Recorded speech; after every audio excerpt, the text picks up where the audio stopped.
Hey YouTube, welcome to another Moo review. Today we're going to be going through Dave the Diver. It recently just got put onto the PlayStation consoles via PlayStation Extra for free, which is quite cool. It's a really unique game. It's been on PC and Switch for a little while, namely Steam Deck for a lot of people as well, so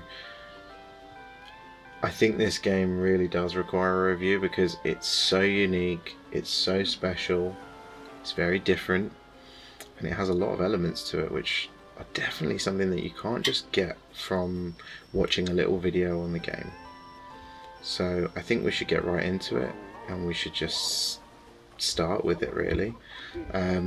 Just overall comment, it's great, highly recommend it just to begin with. But yeah, let's get into the story. So, as you saw from the last couple of clips, it's got this weird pixelated style at the beginning, and it kind of puts you in a false sense of security that, oh, this is that type of game.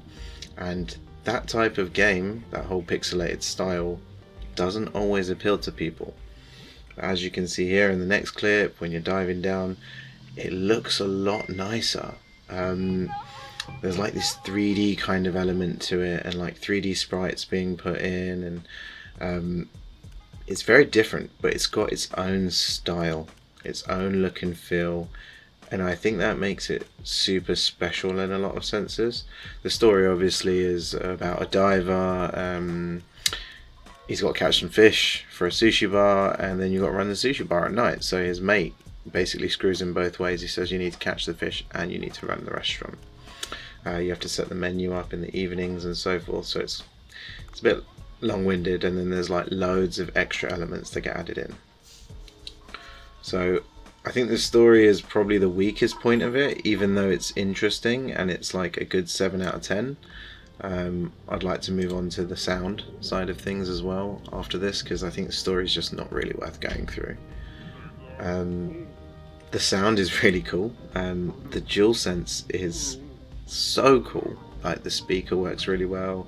I mean, the haptics don't necessarily count towards the sound, but they all add to a very nice experience. So when you're talking about sound, you've got a nice call for the bar, you've got a nice sound for, when you're diving underwater, and all these different things that happen, all these different gameplay twists and bosses. It really does add something to it. The characters, and when they give you their phone numbers and so forth, there's all just these cool little effects. So I think this sounds like a good 9 out of 10, to be fair. Graphics, if we move on to that, probably the weaker point of the whole package, even though it's got a very specific style. There's just something about it that obviously doesn't appeal to a lot of people, and that's why I can't give it that highest score where I think, you know what, this is a 10 out of 10. It's more like a 7 out of 10. It's varied, it's cool, but it's just not for everyone, and it can be off-putting to people, right? Graphics is a really weird setup. It's nice, it looks good, but it's different, and it kind of confuses you slightly, right? You think you're playing a pixelated game, and then it kind of goes to like this 3D kind of element when you're diving, and I like them, don't get me wrong, I'm happy with them, but yeah, it's probably my lowest score out of all the things. So, if 7 is the lowest, this is not a bad game at all. So, next, we're going to go into gameplay. Now, gameplay, this is a huge section of the review. The gameplay in this game is just unbelievable. It starts off so simply, you hold X and you press R2, and you catch a fish basically, and they might have to mash the X button or press left and right on the control stick. Then that's one side of the gameplay. And the second side of the gameplay is the whole restaurant experience where you're serving people. And yes, you can get staff later on down the line, and you can pour drinks and so forth, but it's a nice mix up between the two.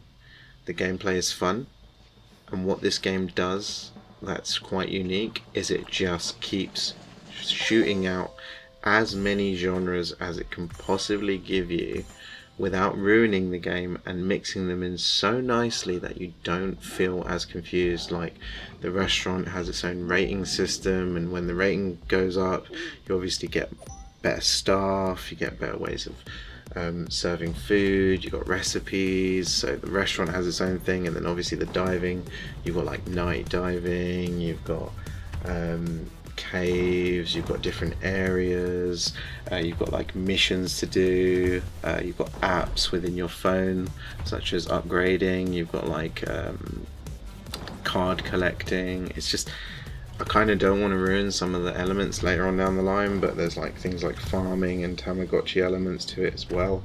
But it's so smart how it layers on so much gameplay, and you just don't expect it. You know, you're catching fish 1 minute, you're saving a dolphin the next minute, shooting some pirates later, then you're serving some sushi in the evening, and then actually after you serve some sushi you want to go figure out your ratings and find some cool stuff to serve special guests that are coming to the restaurant. It's super packed, right? So yeah, the gameplay is like top tier, has to be up there as like a good 9 out of 10. I think sometimes it's a bit too much, but I love it. The value for money on this game is like, again, really good. I think it's one of those games that I would highly recommend to anyone to buy anyway. The only downside is once it's over, I feel like it is genuinely over. Do not get me wrong though, when it's over, it's taken a very long time to get there, and you've immersed yourself completely, and quite frankly you probably don't need any more. But I'll give the value a 7 out of 10 just because I'm the type of person who loves a good rerun type game that I can do so much more with. So yeah, like a 7 out of 10 sounds bad, but I really love this game, and if you're a PlayStation user then the value is 10 out of 10 because it's free, quite frankly. So yeah, I think we just need to go to closing comments now, because this is such a unique experience. You know, value's great and everything, but overall Dave the Diver is a gem. It's a highly recommended game that has got so much going for it. It's something that you completely unexpect. You think, oh yeah, I'll catch some fish, it'll be a really weird game and it won't be that good, and yeah, it's only for certain people. But when you really play it and you start serving in the restaurant, you start decorating your restaurant and start changing your menu up, hiring staff, and then all these weird side quests happen while you're diving, and you know, you develop guns. It is super cool. It is different, it is unique, and it is fun. So if anything is a big takeaway, I would turn around and say you've got to experience this as a gamer. It's a 9 out of 10 for me in every way possible. I kind of want to give it a 10, but I don't know why. There's something that holds me back on it. But yeah, enjoy it, play it, don't rush it, go through it as like slowly as you can and just enjoy it, because it's one of those games that doesn't come along every so often. So yeah, that's it really from me. Any comments on my review, I'd love to hear them. Leave your feedback. I'm new to the channel, it's only my 3rd review, so yeah, enjoy the game and peace. I'll just catch you for the next one.